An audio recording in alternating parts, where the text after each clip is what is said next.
គ្រូនិងសួស្តីអ្នកនរគ្នាខ្ញុំបាទឈ្មោះ Non លីអ៊ុយវីដេអូនេះខ្ញុំមកបង្ហាញពីរបៀប install ជុំទូនៅក្នុង Visual Box យើងដើម្បី install បានយើងត្រូវមាន Visual Box ហើយនិង OS image របស់ជុំទូយើងអាចទៅ download វានៅក្នុង official website បានដោយគ្រាន់តែយើងចុច download វាពាក្យ download Visual Box ហើយយើងចុច download កន្លែងនេះ window ហោះវានឹងចូលមកកាន់កន្លែង download ហើយបន្ទាប់មកយើង វាយពាក្យថា download ជុំទូហើយយើងចូលដល់កាន់ website របស់ជុំទូនេះយើងចុច download ហើយយើងរងចាំវាបន្តិចវានឹង download ឲ្យនេះគឺ download file យើងពីរនេះតែខ្ញុំសូមភូសវាចោលដោយសារតែខ្ញុំមាននៅក្នុងម៉ាស៊ីនរបស់ខ្ញុំហើយខ្ញុំអត់ចាំបាច់ download ទៀតទេខ្ញុំមកបង្ហាញពីរបៀប install ជុំទូនៅក្នុង Visual Box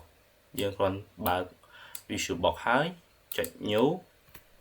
យើង set ឈ្មោះម៉ាស៊ីនជុំទូ server ហើយ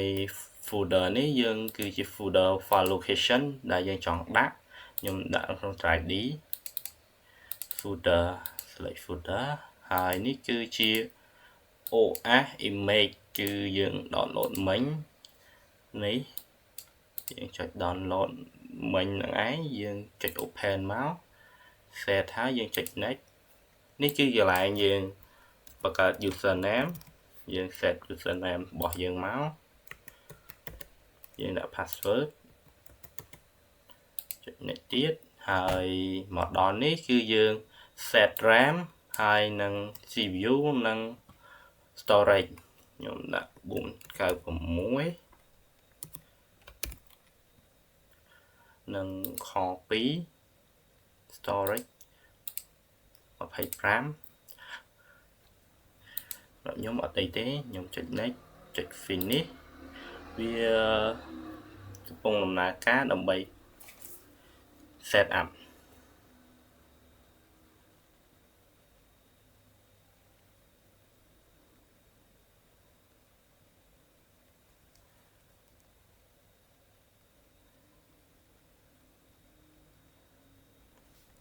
ឥឡូវយើងមកដល់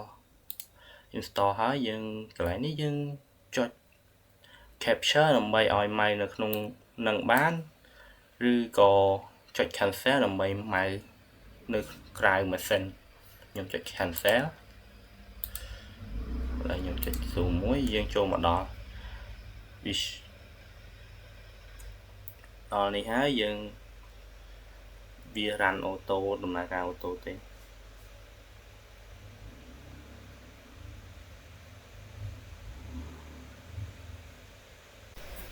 បាទបន្ទាប់ពី run រួចហើយ install រួចហើយខ្លួនឯងរួចហើយយើងមកដាក់ user ដែលយើងបានបង្កើតមុនដំបូងហើយនឹង password ហើយខ្ញុំវាយ user ដែលមានឈ្មោះ Lee Uyចូលសិនហើយបន្ទាប់មកខ្ញុំដាក់ password តែ password នេះយើងអត់អាចឃើញវាបានទេយើងគ្រាន់តែវាយទៅវាដើរដំណើរការហើយឥឡូវខ្ញុំវាយរួចហើយឥឡូវវាបាន login ចូលរួចស្រេចហើយបន្ទាប់មកយើងត្រូវធ្វើការ update package វាដោយយើងត្រូវវាយពាក្យ sudo apt update package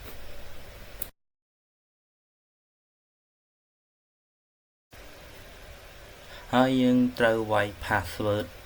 បស់យើងដើម្បី verify វាឥឡូវកំពុងតែ update មកហើយ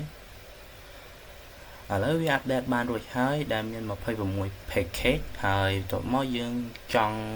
ដឹងថាវាមានអីខ្លះយើងត្រូវវាយពាក្យ apt list upgrade double ហើយខ្ញុំចាប់ដើមវាយវាសិនឥ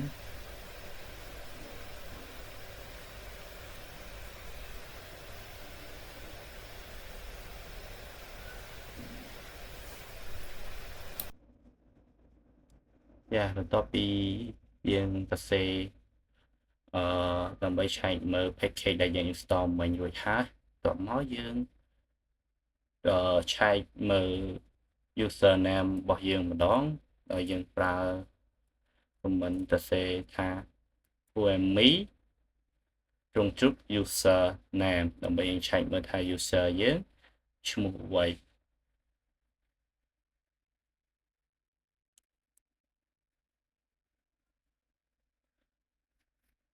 បាទ user name យើងគឺឈ្មោះលីអ៊ួយត្រូវហើយបាទការ install ជុំទូនៅក្នុង Visual Box មានតែប៉ុណ្្នឹងហើយអរគុណសម្រាប់ការទស្សនាដល់ទីបញ្ចប់បាទជំរាបសួរអ្នកនរគ្នាខ្ញុំបាទឈ្មោះលីអ៊ុយខ្ញុំមកប្រាប់ពី comment នៅក្នុង YouTube ខ្លះៗឥឡូវយើងចូលទៅកាន់ comment ទី1ដែលមាន CPU ជា comment ដែលយើងឆែកមើល CPU ហើយនេះគឺជា model របស់ CPU របស់ខ្ញុំហើយ comment ទី2គឺ comment top comment top នេះគឺជា comment ដែលយើងវាប្រៀបដូចជា task manager នៅក្នុង Windows អញ្ចឹងដែលយើងបង្ហាញពីកម្មវិធីដែល software ដែលដំណើរការបន្ទាប់មកយើងចូល comment ទី3គឺ free.8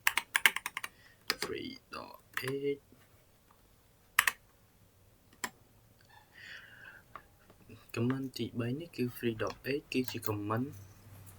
សម្រាប់ឆែកមើល RAM របស់យើងថាមានចំនួនប្រមាណហើយនឹងប្រើប្រាស់អស់ប្រមាណឥ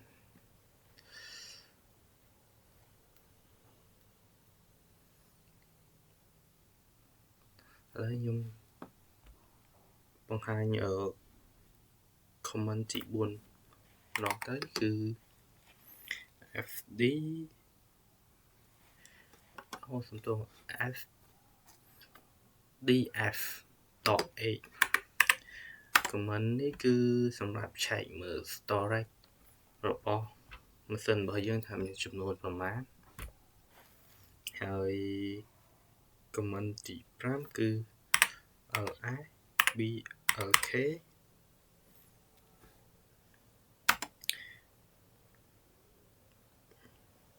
comment នេះគឺយើងឆែក list structure របស់កម្មវិធីរបស់យើងដែលជា file អីចឹងតោះមកយើងចូល comment ទី6គឺ comment IPA គឺយើងឆែកមើល internet address របស់យើងថាវាដើរនៅ IP ប្រមាណ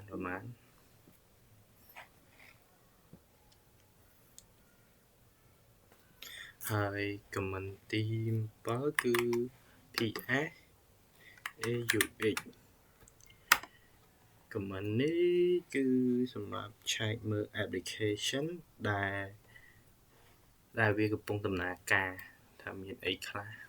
កំពុងដំណើរការលើម៉ាស៊ីនរបស់យើងហើយ comment ទី8គឺ comment kill នេះគឺជា comment សម្រាប់ kill application គឺ kill កម្មវិធីអីមួយដែលឧទាហរណ៍ថាខ្ញុំបើក Firefox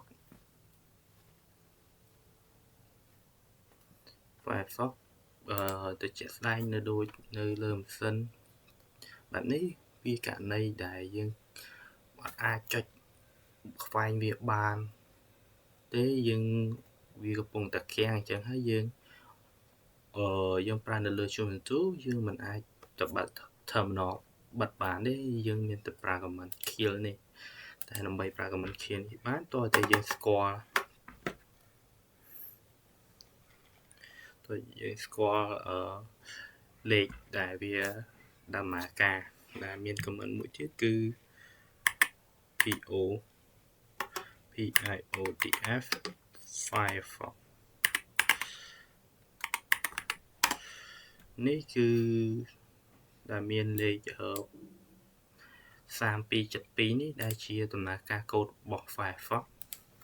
នៅពេលដែលយើងប្រើ kill 3272នេះវានឹង close ភ្លាម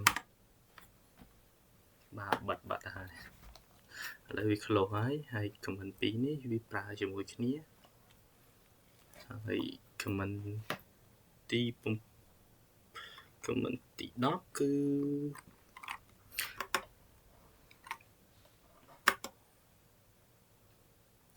ឥឡូវយើងមកដល់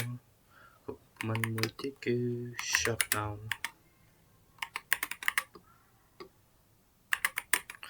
now comment shutdown នោះគឺបិទម៉ាស៊ីនភ្លាមហើយមាន comment មួយទៀតគឺ shutdown.h មានន័យថា comment .h ហ្នឹងគឺមានន័យថាគឺវា shutdown now ដូចគ្នាដោយ power off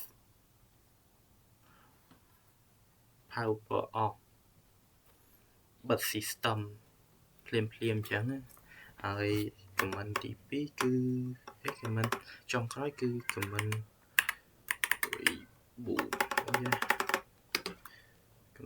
reboot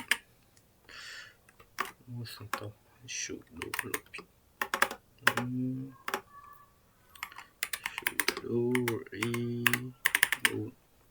comment reboot នេះ sudo reboot នេះគឺជា comment restart ការ reset ជំទូរបស់យើង reset ម៉ាស៊ីនដោយប្រើ terminal ឥឡូវខ្ញុំ restart ឲ្យមើលហ្មងទៅហើយពី comment ខាងមុនដំបូងគឺវា shutdown ម៉ាស៊ីនដូចគ្នាចឹងហើយខ្ញុំអត់ចង់បិទបើកចាំវាម្ដងហើយដល់ទៀត 2-3 ដងចឹងខ្ញុំបិទតែម្ដងចប់មកឥឡូវយើងទាមទារឲ្យ password យើងវាយ password មួយហើយ enter restart ម៉ាស៊ីន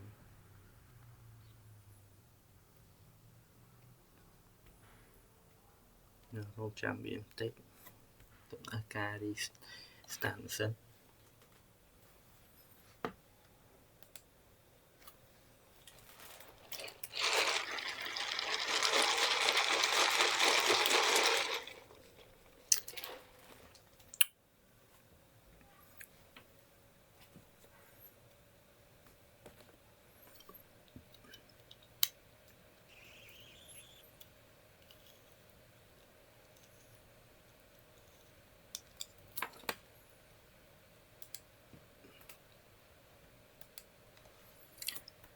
ឥឡូវម៉ាស៊ីនបាន restart មករួចរាល់ហើយ password ដើម្បី login ចុះហើយវីដេអូមួយនេះក៏បានដល់ទីបញ្ចប់ដែរ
បាទជំរាបសួរអ្នកនរគ្នាខ្ញុំមកឈ្មោះឡៃវិញថ្ងៃនេះខ្ញុំមកបង្ហាញពី Basic Command User Management នៅក្នុង Ubuntu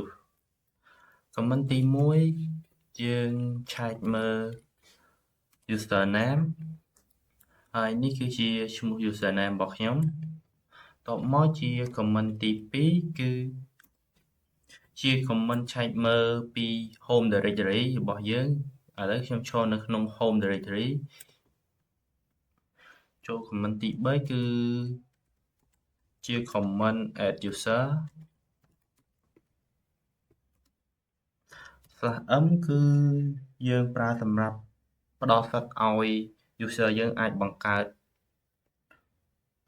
home directory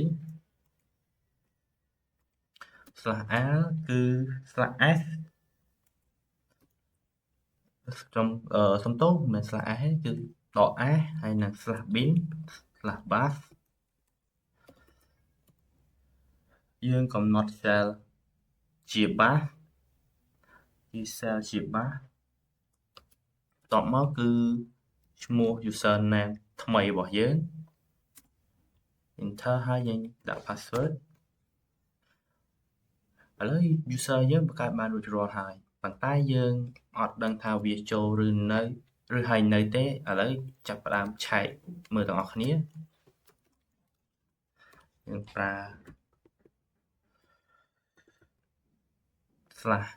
/etc និង /paws សំទោស paws d ដើម្បីឆែកមើល user របស់យើងបាទនេះគឺឈ្មោះ user របស់យើងហើយយើងបានបង្កើតរួចរាល់ហើយឥឡូវយើងបង្កើតបានរួចរាល់ហើយប៉ុន្តែ user យើងមិញអត់ទាន់បានដាក់ password ទេអញ្ចឹងយើងចាប់ផ្ដើមដាក់ password ទៅឲ្យ user របស់យើងដោយប្រើ sudo pasd ហើយនឹងឈ្មោះ user របស់យើងឥឡូវយើងមក set password វារួចរាល់ហើយយើងដាក់ password ម្ដងទៀតឥឡូវជោគជ័យហើយឥឡូវខ្ញុំចាប់ផ្ដើមចូលទៅមើល user របស់យើងដាក់ password ដែលយើងដាក់មិញឥឡូវយើងចូលមកដល់ហើយតែយើងចង់ឆែកមើលថាវាឈ្មោះ user នឹងមែនអត់ឥឡូវយើងដាក់ who am I បាទនេះគឺជាឈ្មោះ user ដែលយើងបង្កើតមិញឥឡូវមកដល់ហើយយើងចាប់ផ្ដើមចេញពី folder របស់ user ដើមយើងសិនឥឡូវយើងមើល pwd មើលថា directory យើងឈរនៅលើអីឥឡូវយើងឈរនៅលើ home របស់យើងចាប់ផ្ដើមសាកបង្កើត folder ថ្មីមួយដើម្បីតេស្តមើលថាយើងអាចបង្កើតបានអត់យើងប្រើ mk er ឥឡូវខ្ញុំបង្កើតជា type tt ឥឡូវរួចរាល់ហើយដើម្បីឆែកមើលថាវាបានបង្កើតឬនៅ ls បាទនេះជា text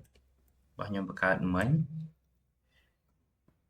យើងក៏អាចបង្កើតជា folder បានដែរយើងអាចបដោះសិទ្ធវាបានអស់ហើយឥឡូវខ្ញុំចាក់ចេញពី user ដែលយើងបង្កើតមិញចូលទៅ user ដើមវិញឥឡូវខ្ញុំសុំ clear អ្វីដែលយើងសេវចោលសិនឥឡូវយើងឆែកមើល user ដើមយើងថាយើងមកដល់ user ដើមនៅបាទមកដល់ហើយជំរាបសួរលោកគ្រូជំរាបសួរអ្នកទាំងអស់គ្នាខ្ញុំបាទឈ្មោះឡៃអ៊ុយវីដេអូនេះខ្ញុំមកធ្វើការបង្កើតគ្រប់ user និងadd file permission ហើយយើងចូលកាន់វីដេអូរបស់គ្នាការងារទី1នេះគឺ add group ដែលមាន3នេះហើយតោះចូលទៅបង្កើត group របស់គ្នា should do group add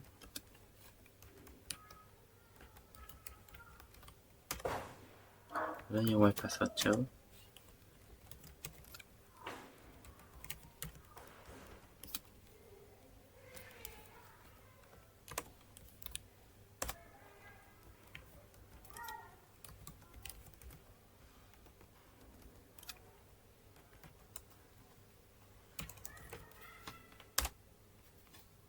បន្ទាប់ពីយើង add គ្រប់រួចហើយការងារទី2គឺបន្ទាប់ពីយើង add គ្រប់រួចហើយការងារទី2យើង delete គ្រប់ developer ចោលហើយយើងនឹង show ប៉ុន្តែអត់ទេខ្ញុំឆែកមើលគ្រប់មិញសិនថាយើង add ហើយនៅ add បាន add ចូលប្រកបមែនអត់ឥឡូវយើងបាន add រួចហើយបន្ទាប់មកគឺយើងចាប់ផ្ដើមលុបគ្រប់នឹងវិញ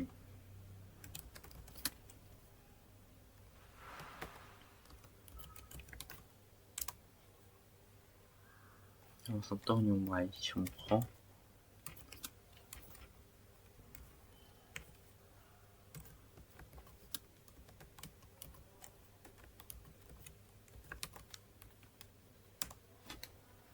អូខេបន្ទាប់ពីយើងលុបរួចហើយយើងឆែកមើល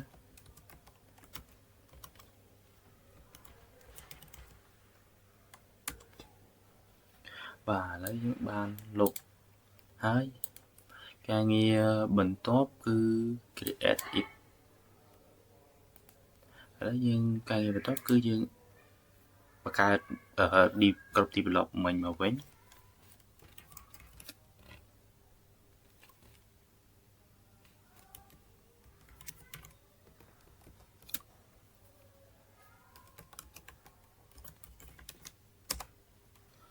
ឥឡូវយើងបង្កើតរួចហើយយើងចាប់ផ្ដើមឆែក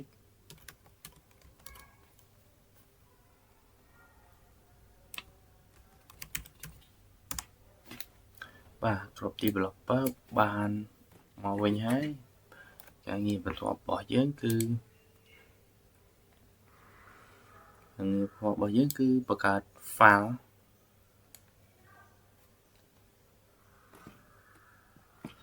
ឥឡូវយើង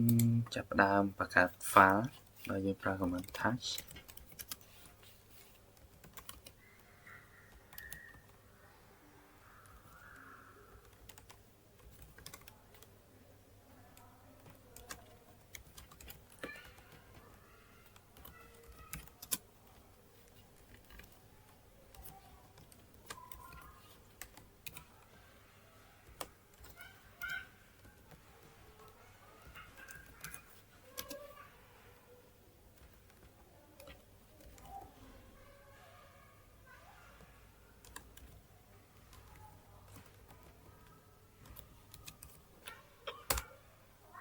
បន្ទាប់ពីយើង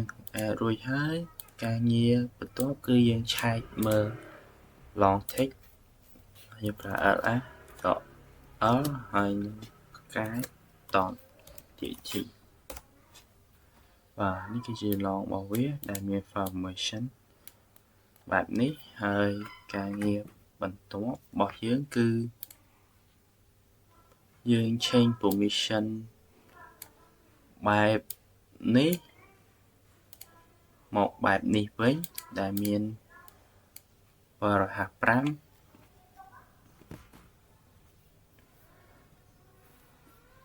តោះឥឡូវយើងចាប់ផ្ដើម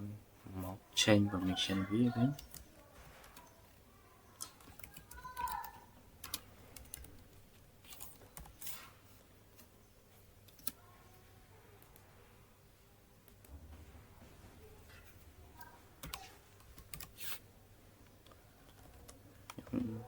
change បែបនេះគឺ155ផ្កាយ THT បែបនេះគឺខ្ញុំ change ទាំងអស់រាល់កន្ទុយ extension THT ទាំងអស់គឺ change permission មកសំទោស155ទាំងអស់ បាទសូមទោសខ្ញុំក៏សរសេរ comment ខុសគឺសរសេរបែបនេះ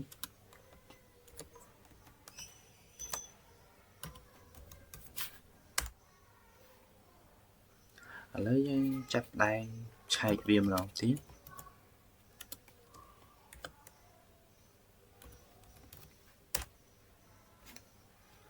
ឥឡូវវាបានដូចអ្វីដែលខ្ញុំចង់បានហើយការងារបន្ទាប់របស់យើងគឺ change ហើយគឺយើង list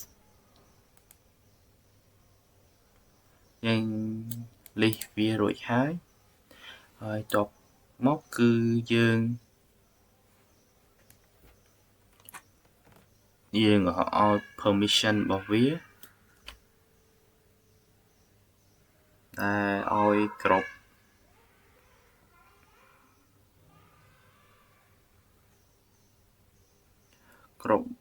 user របស់យើងគឺ developer and UI cannot access ទៅ develop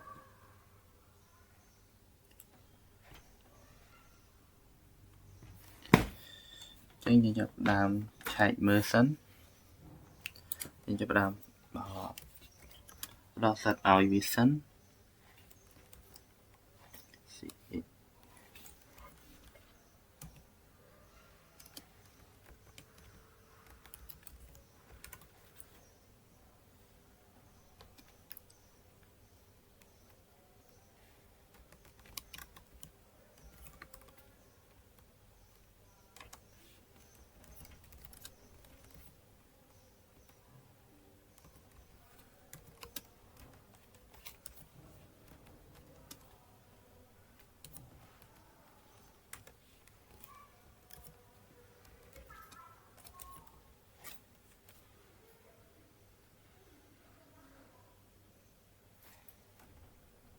បន្ទាប់ពីយើង change រួចហើយឥឡូវយើងចាប់ដើម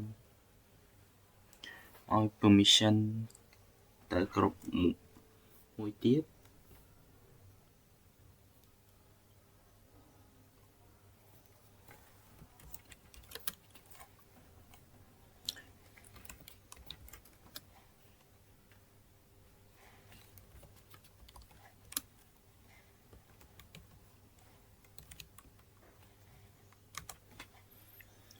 យើងឲ្យ file រួចហើយយើងចាប់ដើម list ហើយយើង change បានរួចហើយតបមកគឺយើ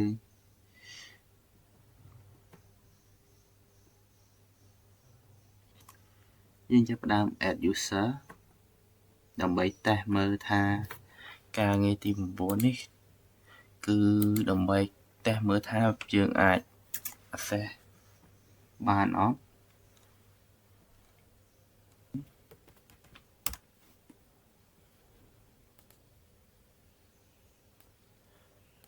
បាទនេះ user របស់យើងកើតមិញហើយនេះមួយទៀតហើយនេះមួយទៀតហើយ user ចាស់នេះគឺខ្ញុំធ្លាប់បង្កើតកាលពីមុនតែមិនជាបញ្ហាទេ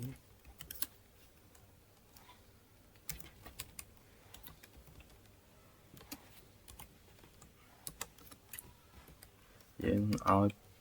set ទៅ user របស់យើង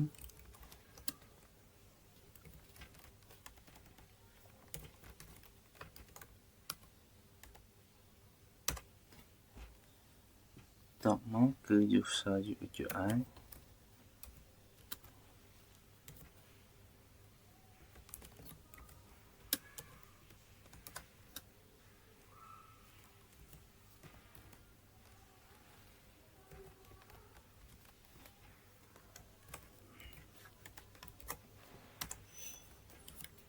មកគឺ set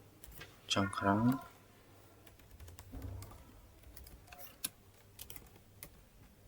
ឥឡូវ user យើងបានឲ្យ set រួចហើយយើងចាប់ផ្ដើមចូល user តេស្តមើល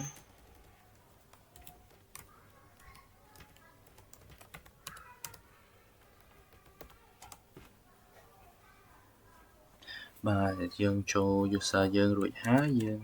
សាកឆែក user នឹងមើលថាយើងបានចូលមែនអត់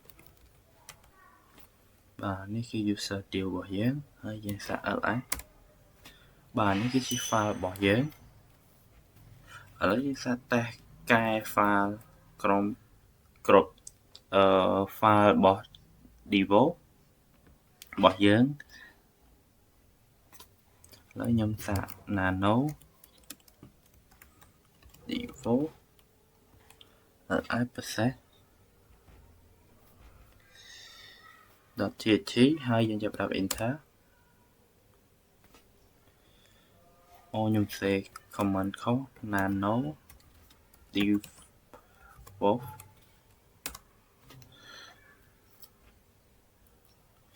បាទ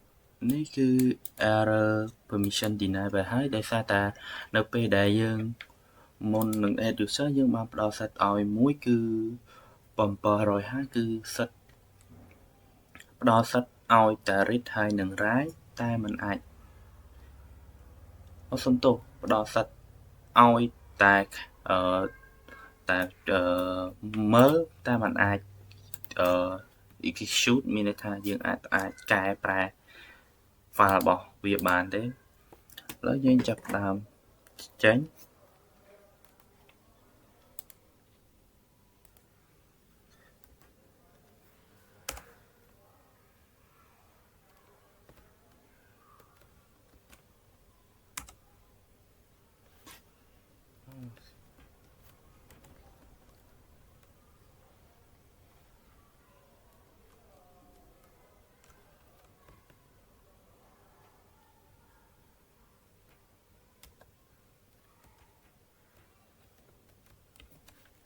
ឥឡូវយើងចេញបានចេញមកវិញហើយបន្ទាប់មកគឺយើងសាកចូលទៅ access ចូលទៅគ្រប់ devo ម្ដងហើយយើងសាកចូលទៅ file devo នឹងម្ដង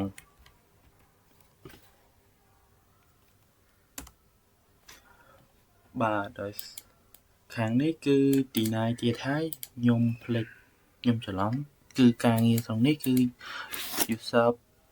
2នេះ UX UI can access ចូលទៅ devo គ្រប់អញ្ចឹងគឺយើងអាច access ចូលបានទេលើកលែងតែគ្រប់ user របស់ devo ទេបានអាច access ចូលបាន